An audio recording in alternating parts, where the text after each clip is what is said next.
అందరికీ నమస్కారం. నేను doctor D Madhuri, MD Ayurveda, consultant in మెడినన్ హాస్పిటల్. ఈరోజు మనం సోరియాసిస్ గురించి డిస్కస్ చేసుకుందాం. సో అసలు ఈ సోరియాసిస్ అనేది ఎన్ని రకాలు ఉంటుంది అండ్ వీటిలో లక్షణాలు ఎలా ఉంటాయి అండ్ దీని ట్రీట్మెంట్ ఎలా ఉంటుంది. సో సోరియాసిస్ అనేది ఏంటంటే ఒక ఆటో ఇమ్యూన్ డిజార్డర్ అనమాట. సో ఇది మెయిన్గా ఏంటంటే మన బాడీలో ఉన్న ఇమ్యూన్ సిస్టమ్ మన బాడీని ప్రొటెక్ట్ చేయాలి. బట్ ఈ సోరియాసిస్ కండిషన్లో మన ఇమ్యూన్ సిస్టమ్ మన బాడీని అటాక్ చేస్తుంది అనమాట. ఈ సిచ్యువేషన్లో మనకి సోరియాసిస్ అనేది వస్తుంది. సో ఈ సోరియాసిస్కి రావడానికి గల ఇంకొక రీజన్ ఏంటి అంటే దీన్ని ఒక సైకోసోమాటిక్ డిజార్డర్ అంటాం. అంటే మానసికంగా ఎక్కువ ఒత్తిడి ఉన్నా, అట్లాగే దేని గురించి అన్నా ఎక్కువ ఆలోచన, ఏదైనా షాక్కి గురైనా, సో వాళ్ళల్లో కూడా ఈ సోరియాసిస్ ఫ్యాక్టర్ అనేది ట్రిగ్గర్ అవుతుంది. సో దీంట్లో కూడా మనకి ఈ సోరియాసిస్ లక్షణాలు అనేవి వస్తూ ఉంటాయి అన్నమాట. సో ఫ్యామిలీలో ఎవరికైనా సరే ఈ సోరియాసిస్ ఉన్నా అంటే ఇద్దరు పేరెంట్స్లో ఎయిదర్ ఒకరికి ఉన్నా సరే ఒక 15% వచ్చే అవకాశాలు ఉంటాయి. అట్లాగే ఇద్దరు పేరెంట్స్కి కూడా ఇట్లా సోరియాసిస్ ఉంది అనుకుంటే కనుక వాళ్ళ పిల్లల్లో ఒక 30% ఛాన్సెస్ సోరియాసిస్ వచ్చే అవకాశాలు ఎక్కువ ఉంటాయి. సో అట్లాగే ఈ సోరియాసిస్లో ఏంటి అంటే ట్రిగ్గరింగ్ ఫ్యాక్టర్స్ ఉంటాయి. క్లైమేటిక్ చేంజెస్ ఏమన్నా అంటే ఇప్పుడు బాగా కూల్ క్లైమేట్ ఉన్నా సరే మనకి సోరియాసిస్ ఫ్యాక్టర్ ట్రిగ్గర్ అవుతుంది.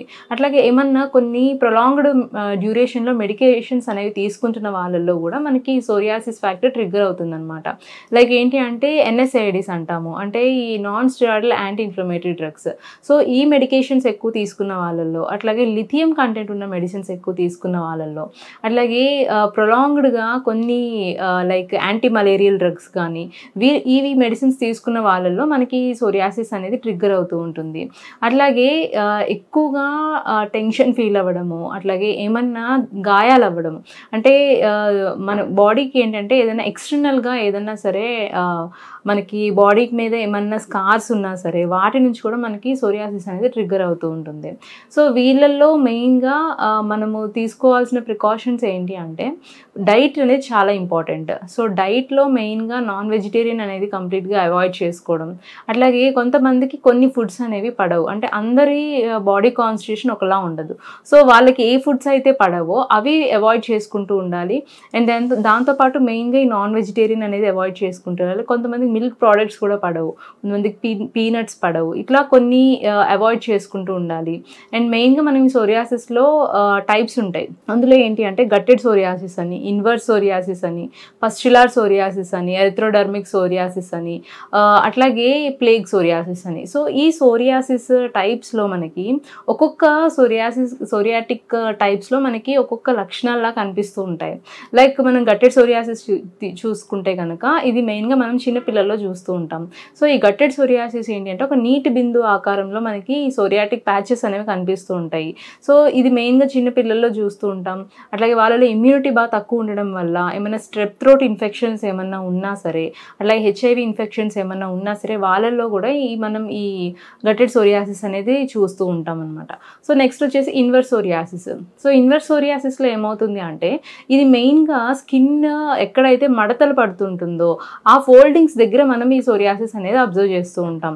సో ఈ ఇన్వర్స్ సోరియాసిస్ అనేది ఏంటంటే మనకి ఫ్లేగ్స్ లాగా రావు, బట్ ఏంటి అంటే అక్కడ మనకి రెడ్ కలర్ ప్యాచెస్ లాగా కనిపిస్తూ ఉంటాయి. అంటే అక్కడ డ్రైనెస్ కానీ అట్లాగే పొట్టుగా రాలడం కానీ అనేది అబ్జర్వ్ చేయము. బట్ ఏంటి అంటే అక్కడ రెడ్డిష్ కలర్ ప్యాచ్ అనేది ఉంటుంది, సివియర్ ఇచ్చింగ్ ఉంటుంది. సో ఓన్లీ ఎక్కడైతే స్కిన్ ఫోల్డింగ్స్ ఉంటాయో ఆ ఏరియాస్లో మనం ఎక్కువగా ఈ ఇన్వర్స్ సోరియాసిస్ అనేది చూస్తూ ఉంటాం. అట్లాగే ఎరిథ్రోడర్మిక్ సోరియాసిస్ అనేది ఏంటి అంటే ఇది కొంచెం కాంప్లికేటెడ్, అంటే మొత్తం టాప్ టు బాటమ్ బాడీ మొత్తం స్ప్రెడ్ అయి ఉంటుంది. అండ్ ఎంత సివియర్గా ఉంటుంది అంటే పేషెంట్ ఎక్కడి నుంచి ఉంటే అక్కడ పొట్టుగా రాలిపోతూ ఉంటుంది అనమాట స్కిన్. సో అంత సివియర్గా ఉంటుంది ఎరిథ్రోడర్మిక్ సోరియాసిస్. నెక్స్ట్ వచ్చేసి ఏంటంటే ప్లేగ్ సోరియాసిస్. ఈ ప్లేగ్ సోరియాసిస్ అనేది కామన్గా ఎక్కువగా మనం చూస్తూ ఉంటాం అనమాట జనరల్గా. సో ఈ ప్లేగ్ సోరియాసిస్లో మొత్తం చేప పొలుసులాగా మనకి స్కిన్ అంతా ఊడిపోవడం జరుగుతుంది, ప్యాచీగా ఉంటుంది. అయితే రైట్ సైడ్ వస్తే లెఫ్ట్ సైడ్ కూడా రావడము, అట్లాగా రెండు వైపులా మనకి సోరియాటిక్ ప్యాచెస్ అనేవి అబ్జర్వ్ చేస్తూ ఉంటాం. సో వీళ్ళలో సివియర్గా ఇచ్చింగ్ ఉంటుంది. అట్లాగే మంట ఉంటుంది. కొంతమందిలో ఏంటి అంటే రెడ్ కలర్ ప్యాచెస్ ఫామ్ అయ్యి దాని నుంచి మనకు కొంచెం బ్లడ్ కూడా ఊజింగ్ వస్తూ ఉంటుందన్నమాట. So severe burning sensation, pain, ఇవి కంప్లైంట్స్ అనేవి ఎక్కువ చూస్తూ ఉంటాం. సో ఈ ప్రాబ్లం అనేది బాగా సివియర్ అయిపోతే అంటే నెగ్లెక్ట్ చేస్తే కనుక ఇది సోరియాటిక్ ఆర్థరైటిస్ కూడా వచ్చే అవకాశాలు ఉంటాయి. సో ఎక్కడైతే మనకి ఈ సోరియాసిస్ లీజన్స్ అనేవి ఎక్కువ ఉంటాయో అక్కడ మనకి బాగా డీప్గా మనకి డిసీజ్ అనేది రూట్ అయిపోయి మనకి జాయింట్స్ దగ్గర ఎక్కువగా ఇది ఎఫెక్ట్ చూపిస్తుంది అనమాట. సో జాయింట్స్ దగ్గర ఉన్న టిష్యూస్ అనేవి డ్యామేజ్ అవ్వడము, సో దానివల్ల స్వెల్లింగ్స్ ఎక్కువ రావడము, అంటే జాయింట్స్ దగ్గర స్వెల్లింగ్స్ ఎక్కువ వచ్చి పెయిన్ అనేది చాలా ఎక్కువ ఉండడము, జాయింట్ డిఫార్మిటీ అనేది అబ్జర్వ్ చేయడము. సో ఇది కూడా మనకి వచ్చే అవకాశాలు ఎక్కువ ఉంటాయి. సో సోరియాసిస్కి ఆయుర్వేదిక్లో ఏంటి అంటే 2 రకాల ట్రీట్మెంట్స్ ఉంటాయి. శోధన చికిత్స అట్లాగే శమన చికిత్స అంటాం. సో శోధన చికిత్సలో మెయిన్గా బాడీ ప్యూరిఫికేషన్ చేయాలి. సో ఎక్కడైతే మనకి బాడీలో ఈ మలినాలన్నీ పేరుకుపోయి ఉంటాయో సో వాటిని అన్నిటినీ మనము బయటికి ఎలిమినేట్ చేయడమే ఈ శోధన చికిత్స. సో కంప్లీట్ బాడీ ప్యూరిఫికేషన్ చేయడం అనమాట. సో శమన చికిత్సలో ఏంటి అంటే ఇంటర్నల్గా మెడిసిన్స్ అడ్వైజ్ చేస్తాం.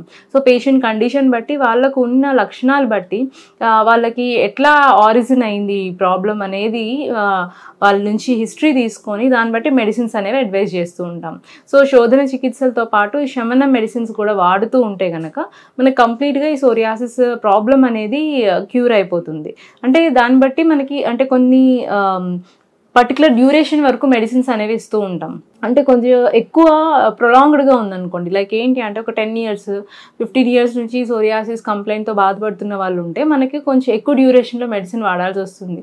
అట్లాగే శోధన చికిత్సలు ఖచ్చితంగా చేయించుకోవాలి. ఎప్పుడైతే బాడీ ప్యూరిఫికేషన్ జరుగుతుందో మనకి అప్పుడే మనకి ట్రీట్మెంట్ అనేది కరెక్ట్గా ఉంటుందన్నమాట.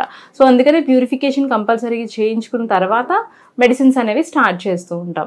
సో ఎవరైనా ఈ సోరియాసిస్ కంప్లైంట్తో బాధపడుతూ ఉంటే కనుక ఒకసారి మా మెడినిన్ హాస్పిటల్కి వచ్చి విజిట్ చేయండి. ఇక్కడ మీకు కంప్లీట్ ట్రీట్మెంట్ అనేది అవైలబుల్గా ఉంది. Thank you.